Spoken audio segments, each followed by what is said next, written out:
Morning student. आज हम आपको पुस्तक के अंतर्गत दो बैलों की कथा इसका पार्ट 1 पढ़ा रही है। आप इसको ध्यानपूर्वक सुने। आपने पहले से ही देखा होगा कि बहुत सारे जानवर जिनको हम अपने घर में पालतू बना लेते हैं वो हमारे घर में एक सदस्य की तरह रहने लग जाते हैं और हम सबको भी उनसे इतना स्नेह हो जाता है कि यदि वो हमसे दूर होते हैं तो हमें बहुत दुख होता है। लेकिन शायद अकेला हमें ही नहीं बल्कि जानवरों को भी मनुष्य से उतना ही प्रेम हो जाता है। इसी कहानी को मनुष्य और पशु के आपसी प्रेम को वर्णन करने के लिए प्रेमचंद ने दो बैलों की कथा पाठ को लिखा हुआ है। दोनों बैल इस तरह के हो गए थे जैसे उनका मानवीकरण हो गया। मानवीकरण का मतलब अर्थात जैसे उनके अंदर की जो सारी क्रियाएं थी वो मनुष्यों की तरह होने लगी थी। उनकी समझदारी भी मनुष्यों की तरह थी, वो सभी काम भी मनुष्यों की तरह करने लगे थे। इसी को प्रेमचंद ने दो बैलों की कथा के माध्यम से व्यक्त किया है। हम अक्सर देखते हैं जानवरों में गधा सबसे ज्यादा बुद्धिहीन समझा जाता है। अर्थात हमें यदि किसी व्यक्ति को कोई मूर्खता की उपमा देनी होती है तो हम उसको गधा बोल देते हैं। पर क्या हमने कभी वास्तव में सोचा कि गधा क्या मूर्ख होता है? नहीं, ऐसा नहीं। गधा मूर्ख नहीं होता है बल्कि वह सीधा होता है और उस सीधेपन को मनुष्य मूर्खता का पर्याय समझने लगा है, जो आज के समय के लिए बहुत बड़ी विडंबना है। जब हम किसी आदमी को परले दर्जे का बेवकूफ कहना चाहते हैं तो उसे गधा कहते हैं। गधा सचमुच बेवकूफ है या उसके सीधेपन और इसकी निरापद सहिष्णुता ने उसे यह पदवी दी है?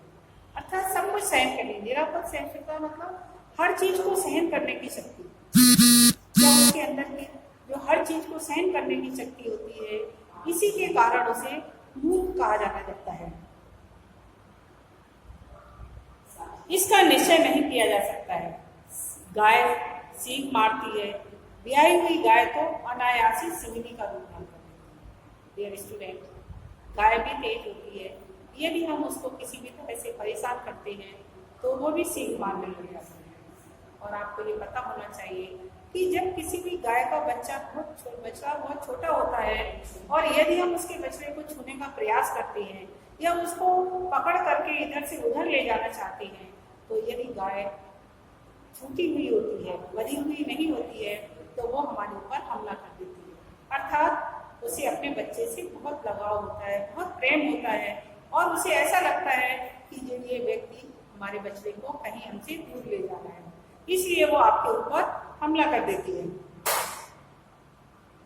कुत्ता भी बहुत गरीब जानवर है। डियर स्टूडेंट, कुत्ते को भी हम एक बहुत गरीब जानवर की ही संज्ञा दे सकते हैं। क्यों दे सकते हैं? आपने देखा होगा कि और जानवर तो अपना पेट घास खा करके, पत्तियां खा करके या किसी भी तरह से भर लेते हैं, या फिर हिंसक जीव जंतु होते हैं जैसे शेर वगैरह, तो ये तो चलो जंगल में रहते हैं और जंगल में रहने के कारण छोटे छोटे जानवरों का शिकार करते रहते हैं और उससे ये अपना पेट भरते रहते हैं। लेकिन क्या करूं, हमने सोचा कि कुत्ता जो घास भी नहीं खाता है, पेड़ों की पत्तियां भी नहीं खाता है और रहता भी हम सबके बीच में है, तो उसको खाने को क्या चाहिए? इतना अधिक शेर की तरह बलवान भी नहीं है कि छोटे पशुओं का आक्रमण करके और उनका शिकार कर सके। ऐसा भी नहीं कर सकता है वो। इसलिए हमें हमेशा वो हम मनुष्यों की तरफ ही ताकता रहता है कि जिससे कि वो उसको कुछ रोटी दे सके या खाने में कोई और चीजें दे सके जिससे कि उसका पेट भर सके। डियर स्टूडेंट, हमें उनको खाना देना चाहिए जो एक तरह से पुण्य का कार्य ही हो, क्योंकि कुत्ता या तो फिर हम सबके ऊपर आश्रित है और या फिर वह इतना बलवान नहीं है कि हर किसी का शिकार कर सके, इसलिए वो भूखा रहेगा।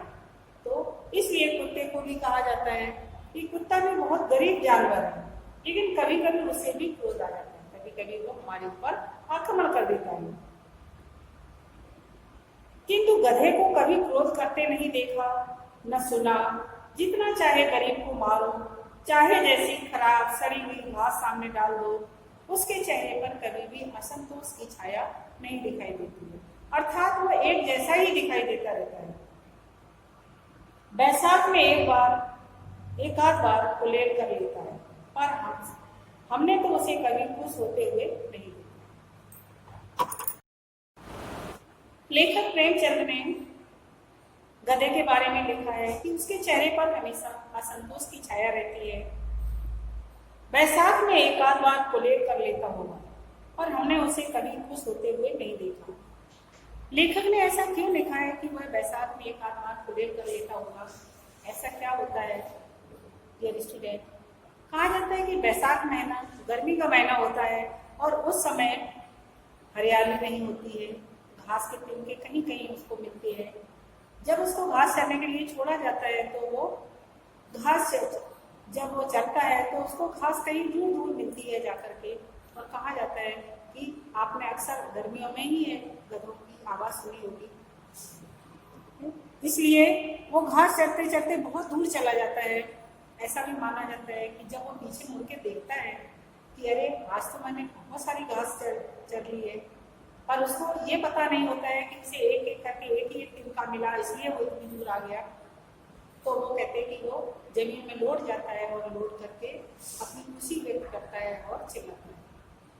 तो उस समय जब वो खुश होता है ये स्टूडेंट, इसी तरह से जब भी हम सब भी खाना खाते हैं तो वही यदि वो मैंने खाना को मन से खाया हुआ होता है तो वो हमारे लिए पौष्टिक बन जाता है, और वही खाना जब हमें कोई जबरदस्ती खिलाता है तो वो हमारे लिए नुकसान होता है। इसी तरह से जब सावन का महीना आता है तो चारों ओर हरियाली हो जाती है, और हरियाली होने के कारण जब गधे को घास चरने के लिए छोड़ा जाता है तो वह थोड़ी सी जगह की ही घास चर पाता है और उसका पेट भर जाता है। उसको बहुत अधिक दुख होता है कि अरे मैंने पूरे दिन में बस इतना सा खाया, बस मैं इतना खाऊंगा तो मैं कमजोर हो जाऊंगा। ऐसे करते करते वो सावन में कहते दुबला हो जाता है और बैसाख में मोटा हो जाता है। इसीलिए लेखक ने लिखा हुआ है कि बैसाख में जरूर हमने एक दो बार उसको कुलेल करते हुए खुश होते हुए देखा। उसके चेहरे पर एक विषाद स्थायी रूप से छाया रहता है, विषाद दुख। अर्थात जैसे ना तो वो बहुत अधिक प्रसन्नता व्यक्त करता है और ना अधिक दुखी होता है, एक तरह का ही उसका चेहरा रहता है। सुख दुख हानि लाभ किसी भी दशा में उसे बदलते हुए नहीं देखा। लेकिन लेखक यह भी कहना चाहता है कि जो सुख दुख और हानि लाभ में नहीं बदलते, एक जैसा व्यवहार करते हैं, ऐसे लोगों को तो हम महान समझते हैं। जैसे ऋषि मुनियों के अंदर भी यही गुण होते हैं, और इसलिए हम उन्हें पूजते हैं, क्योंकि उन्हें सुख दुख और हानि लाभ में किसी भी तरह का कोई फर्क नहीं पड़ता है, और वो एक जैसा ही व्यवहार करते हैं। चाहे उनका कितना भी सम्मान करो, चाहे उनका अपमान कर दो, लेकिन फिर भी उनका स्वभाव एक जैसा ही रहता है। इसीलिए कहा जाता है कि हम सब उनकी पूजा करते हैं। लेकिन जब यही सारे गुण हम गधे में देखते हैं, एक पराकाष्ठा तक कितना भी उसको कुछ भी खाने को दो, कितना भी सामान ला दो, वो किसी भी तरह की प्रक्रिया व्यक्त नहीं करता है, तो हम उसे बेवकूफ समझने लग जाते हैं। सद्गुणों का इतना अनादर मैंने कहीं नहीं देखा। कदाचित सीधापन संसार के लिए उपयुक्त नहीं है। एक उदाहरण भी दिया हुआ है लेखक ने।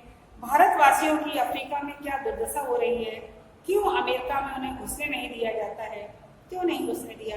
क्योंकि बेचारे शराब नहीं पीते, 4 पैसे को समय के लिए बचाकर रखते हैं, जी तोड़कर काम करते हैं, किसी से लड़ाई झगड़ा नहीं करते, 4 बातें सुनकर गम खा जाते हैं, फिर भी बदनाम है। इसीलिए बदनाम है क्योंकि उनके अंदर ये सारे गुण हैं, जो शायद विदेशों में इनका कोई महत्व नहीं है, इसलिए इनका कोई सम्मान नहीं करता है। कहा जाता है वे जीवन के आदर्श को नीचा रखते हैं, अर्थात वो जीवन में एक जैसे ही रहते, कितने भी महान बन जाए, लेकिन वो इस बात का घमंड नहीं करते हैं। अगर वे ईंट का जवाब पत्थर से देना सीख जाते तो शायद सभ्य कहलाने लगते। यदि जिस तरह की प्रतिक्रिया समाज उनके प्रति करता है, यदि वो भी इसी तरह की प्रतिक्रिया करना सीख जाए तो लोग उन्हें सभ्य कहने लग जाएंगे। जापान की मिसाल, जापान का भी उदाहरण दिया हुआ है लेखक ने। एक ही विजय में उसे संसार की सभी जातियों में गढ़ बना दिया। हिरोशिमा और नागासाकी का जो बम विस्फोट हुआ था, और उसके लिए उन्होंने कितना अधिक प्रयास करके अपने आप को सबल बना लिया, तो उन्हें सब जातियों में शामिल किया धर्म में। दूसरा लेखक ने उदाहरण दिया है, लेकिन गधे का एक छोटा भाई भी है। कौन सा है? उसे बैल कहते हैं। वह कम गधा है और वह बैल है। इस जिस अर्थ में हम गधे का प्रयोग करते हैं, कुछ उसी ही मिलते जुलते अर्थ में बछिया के ताऊ अर्थात बैल का प्रयोग करते हैं। कुछ लोग बैल को शायद बेवकूफों में सर्वश्रेष्ठ कहेंगे, मगर हमारा विचार ऐसा नहीं है। बैल कभी कभी मारता भी है, कभी कभी अड़ियल बैल भी देखने में आता है और भी कई रीतियों से अपना असंतोष प्रकट कर देता है। अतः उसको गधे से नीचा नहीं पाया जाता। जब हमें किसी को और भी अधिक तरीके से कुछ बोलना होता है तो हम उसको गधे की जगह बैल बोल देते हैं। पर लेखक का यह मानना है कि ऐसा नहीं है, बैल गधे की तरह सब कुछ सहन नहीं करता है, बल्कि वह विरोध की प्रतिक्रिया व्यक्त करता है। इसी को आगे है ना लेखक ने व्यक्त किया हुआ है